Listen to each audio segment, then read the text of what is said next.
안녕하십니까, 이상욱입니다. 오늘 모처럼 우리 김남정보대학교 냉정 캠퍼스 팽생교육원장실에서 우리 정유지 팽생교육원장님을 지금 만나고 있습니다. 안녕하십니까? 안녕하십니까. 네, 교수님 너무 바쁘신데 오늘 모처럼 좀 시간을 내주셔서 감사합니다.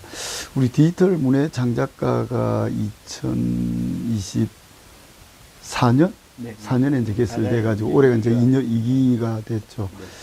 네. 첫 기가 53명을 모집하고 올해 2기는 180명을 모집한 것 같은데 어떻게 이렇게 그 53명도 참 많이 모집했다고 생각했는데 180명 정말 이건 신화를 쓰신 것 같은데 어떻게 이렇게 성인 중심 학과가 또 그렇게 잘 정착이 되는지 좀 말씀해 주시죠. 네, 원래 이제 우리 경남정보대학교 디지털 문예 창작과 1기는 55명으로 출발을 했고요. 55명이네요. 네. 2기는 180여 명으로 이제 예. 최종 마감을 했습니다. 네. 그 디지털 문예 창작과의 가장 큰 전략 중에 하나가 뭐냐면 우아하고 품격 있게 잘 노는 배짱이를 양성하는 학과를 만들려고 네. 그렇게 컨셉을 정했더니 네. 많은 분들이 인생 2모작 또는 인생 3모작이 가능하게끔 본인들이 열정을 갖고 이 학과에 들어온 것이 큰 시작이 되었고요. 네. 특히 이 학과에 들어가면 디카시를 네. 아마 잘 쓸 수 있을 거다라는 그 기대감, 네. 이것도 한 몫을 했던 걸로 생각이 됩니다. 네. 그리고 이 디카시는 디지털 문학의 대표적인 장르이기 때문에 디카시의 확장성을 생각해 본다면 이 디카시의 확장성은 굉장히 넓다, 크다라고 할 수 있습니다. 특히 한글 콘텐츠를 세계화하겠다는 취지로 시작된 디카시 국제화 운동이 아마도 이제 앞으로 큰 분수령이 되지 않을까 싶습니다.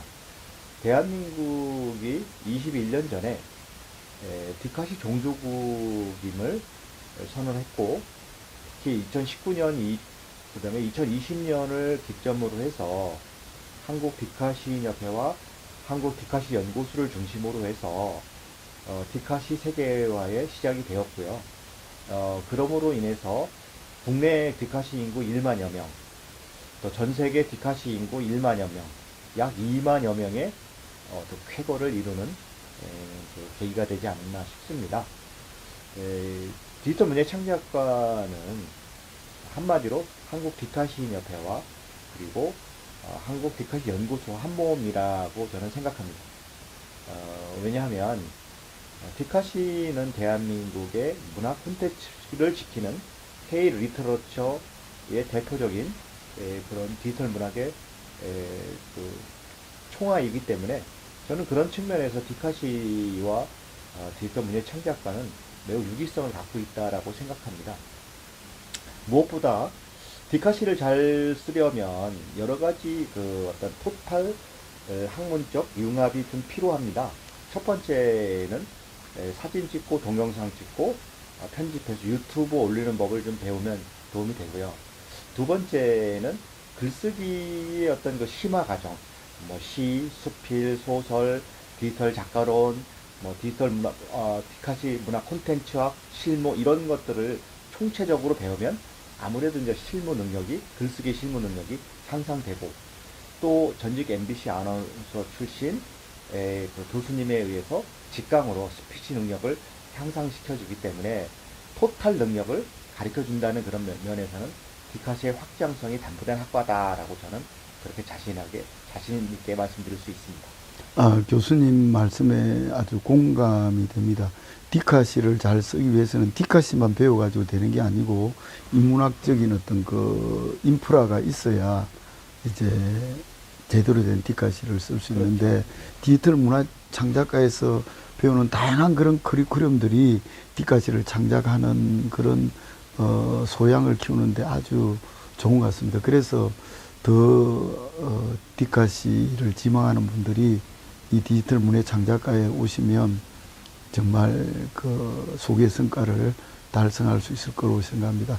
오늘 주제는 그 K 리터러처가 지금 이제 한강희 노벨 문학상을 받았고, 그런 그 디카 씨도 K 리터러처로서 한글과 한국 문화를 알리는 글로벌 문화 콘텐츠로 지금 해외 한국어 전공 대학생들에게 지금 많이 소개되고 있는데, 그래서 디지털 문예 창작가의 어떤 국제화 전략에 대해서 좀 말씀을 나누면 싶습니다. 다양한 주제로 또 말씀을 나눌 수 있지만 오늘은 거기에 초점을 맞추겠는데, 교수님 최근에 아직 확정된 건 아니지만 국립호치민대 한국어 전공 학생들을 또 초청을 하고, 그 캄보디아 첸나 대학의 또 한국어 센터에 한국어를 배우는 그런 대학생들을 초청해 가지고 그 경남 정보대학교 센터 캠퍼스에서 국제 대학생 교류전 이런 것들을 좀 구상하고 계신데, 거기에 대해서 좀 말씀해 주시죠. 네, 그게 뭐 네. 사실은 라이즈 사업이라 해서 네. 부산을 거점으로 해서 네. 부산이 갖고 있는 인프라를 세계화하는 네. 그런 프로젝트가 있습니다. 네.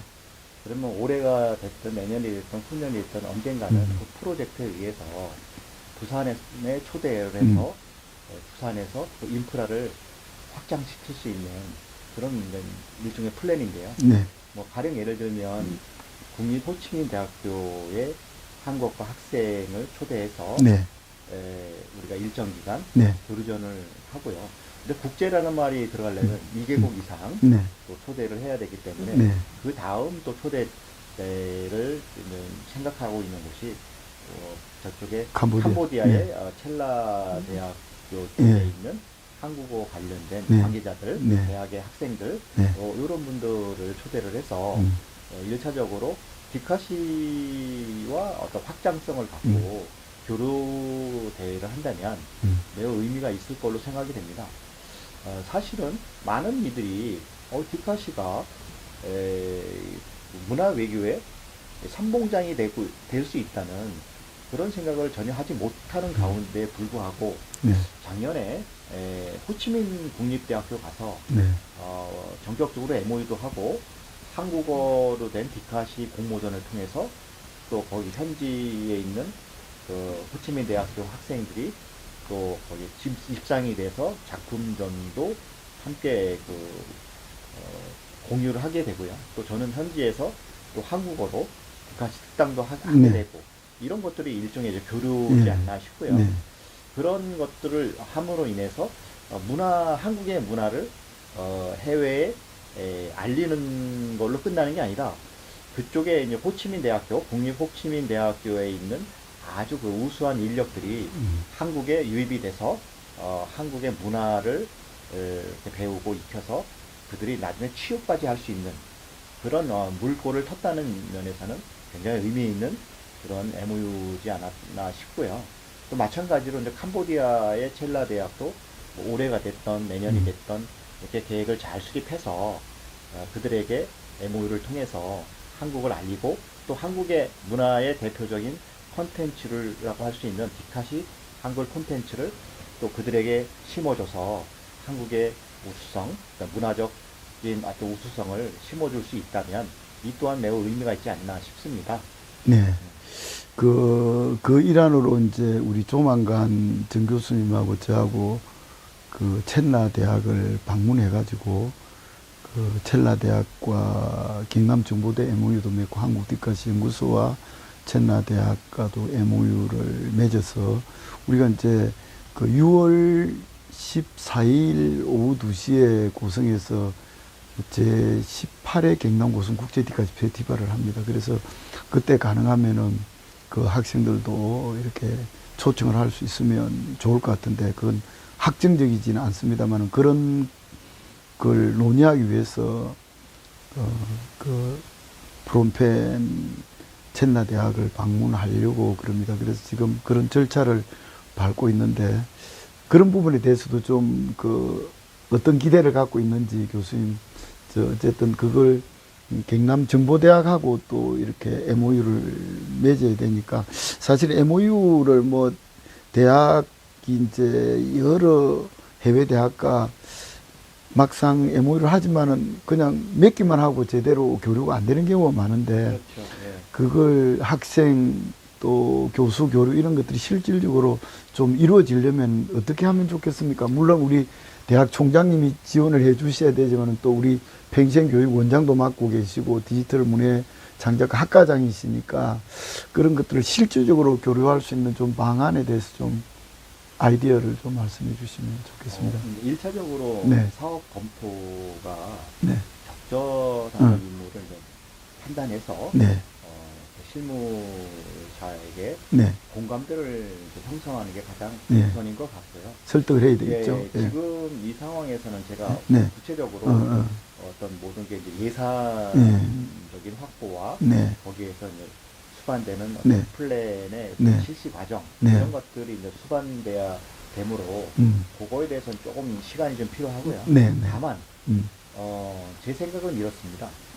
인구 절벽의 시대고 네. 또 이런 와중에 해외에서 우수 인력을 습득해서 그들로 하여금 취업의 문을 열어주고 또 더 가능하다면 우리 어떤 다문화가 형성되고 있는 우리 한국 사회에 또 다른 어떤 시민으로서의 어떤 가치를 부여할 수 있는 그런 길을 열어줄 수 있다는 면에서는 그 시발점이 될 수 있다고 저는 네. 자부합니다. 네. 특히 그 베트남뿐만 아니라 캄보디아 네. 같은 경우는 한국을 굉장히 동경하고 한국에 대한 코리아 드림을 갖고 있는 그런 나라 중에 한 곳이기 때문에 이들에게 디카시라고 하는 문화 콘텐츠를 심어주고 다시 이들에게 건전한 어떤 한국에 대한 좋은 이미지와 함께 또 이 어떤 취업이나 이런 문도 열어둘 수 있는 어떤 시발점 이런 것들이 굉장히 중요하다고 생각합니다. 그래서 경남정보대학 그 디지털 문예 창작과에서 어떤 국제 교류전 같은 거를 주도를 해서 네. 디카시 문화교류 이런 것들이 이제 굉장히 활발하게 진행이 되면 다음에는 뭐 그 라오스라든가 네. 또 뭐 제3의 나라의 네. 또 네. 대학과 또 MOU를 해서 네. 점점점 지평을 넓혀간다면 네. 그게 국제적인 디카시의 네. 확장성이지 않나라고 싶고요. 네. 또 우리 대학 자체적으로 심화 과정을 만들어서 네. 또 어떤 국제적인 감각을 네. 유지할 수 있는 어떤 그 마중물을 네. 또 유지하는 것이 네. 굉장히 중요하다고 생각합니다. 네. 그래서 이런 것들이 이제 총체적으로 이루어져야 된다고 저는 생각하고 디지털 문예 창작가가 국제 디카시 교류전을 비롯한 이런 것들을 주도를 한다면 더더욱 대한민국의 문화적 우수성을 세계에 알리는 그런 중요한 국가대표 같은 역할을 하지 않을까라고 그렇게 예상해 봅니다. 네. 올해 180여 명이 입학을 해 공부를 하는데 이제 내년 되면 이제 2학년이 졸업을 하고 그리 되면은 심화 과정이 생긴다면 거기에서 어쨌든 보다 좀 심화된 어떤 그런 국제적 안목을 지닌 그렇죠. 예. 그런 그 커리큘럼을 짜가지고 그런 학생들이 이렇게 그 해외 직접 문화 교류의 선봉장이 될 수 있도록 그렇게 교육하면 그냥 지금은 글로벌 시대이기 때문에 국내만 바라봐서는 안 되고 국제적인 인물을 키우는 게 아주 좋다. KD 트로트 전사를 키우는 게 좋겠다는 생각이 들고 그게 경남정보대에서 가능할 것으로 믿고 지금 그 평생교육원에서도 제1기 베트남 디카시 문화기행을 했고 이제 제2로 이름을 바꿔서 디카시 창작 문화기행 해가지고 이제 해외 쪽으로 이제 그 교류할 수 있는 그런 제2기가 4월 4일 개강이 된 걸로 알고 있습니다. 네. 평생교육원장님이 이제 의지를 가지시니까 그게 개설이 됐는데 평생교육원에서 또 우리 최강인 교수가 주재하고 있는 디카시 창작 지도사 과정도 지금 그렇죠. 2기로 잘 하고 있고 또 해외 교류를 위해서 디카시 창작 문화기행을 지금 하고 있는데 그 부분에 대해서 비전을 한번 말씀해 주시고 마무리를 하면 좋겠습니다. 네. 경남정보대학교 평생교육원은 네. 국내 최초로 만들어진 네. 그런 평생교육원의 네. 그 시발점이라고 할 수 있고요. 그래서 디카시만큼은 경남정보대학교가 인류 대학이다라고 저는 자부할 수 있습니다. 그리고 이 디카시 창작 지도사 1급 과정에 약 53명 정도가 네. 수료를 해서 지금 왕성하게 활동을 하고 있습니다. 있습니다. 네. 알고 있습니다. 그리고 이제 2기가 현재 이제 계속 진행 중에 있고, 네. 또 베트남 디카시 문화기획 또 1기가 수료가 됐고, 네. 다시 또 2기 명칭이 좀 네. 바뀌어서 네. 디카시 창작 문화기획이라는 네. 명칭으로 네. 하고 있고요. 네. 그리고 저는 이제 또 국가 여행 디카시 문화기행 이런 것들이 좀 잘 진행이 돼서 해외에 대한민국의 디카시를 많이 알리는 그런 보급의 역할도 중요하다라고 생각합니다. 그래서 사실은 디지털 문예 창작과의 학생들이 대부분 프로슈머들거든요. 네. 네. 프로슈머니까 이들이 좋은 어떤 노하우나 경험을 바탕으로 디카시로 다시 재교육을 해서 그들이 세계의 각 나라에 가서 디카시 전도사 같은 역할을 해주면 굉장히 어떤 가치를 느끼지 않을까 싶습니다. 특히 한국어로 된 디카시를 해외에 있는 그 현지의 그 현지민들에게 시민들에게 디카시를 한국어로 가르쳐 줄 수 있는 그 여건을 우리가 마련해 놓는다면 이건 굉장히 우리 그 국가적으로도 국익에도 도움이 되지 않을까 싶습니다. 많은 것들이 있지만 대한민국의 문화적 우수성을 해외에 알릴 수 있는 게 몇 없어요. K-팝 같은 경우는 이미 BTS가 노래로 세계인들에게 K의 어떤 컬처를 알렸다면 K 리터러처는 단연 디카시가 그 역할을 하고 있지 않나 싶습니다. 그런 면에서 앞으로 평생교육원이 갖고 있는 어떤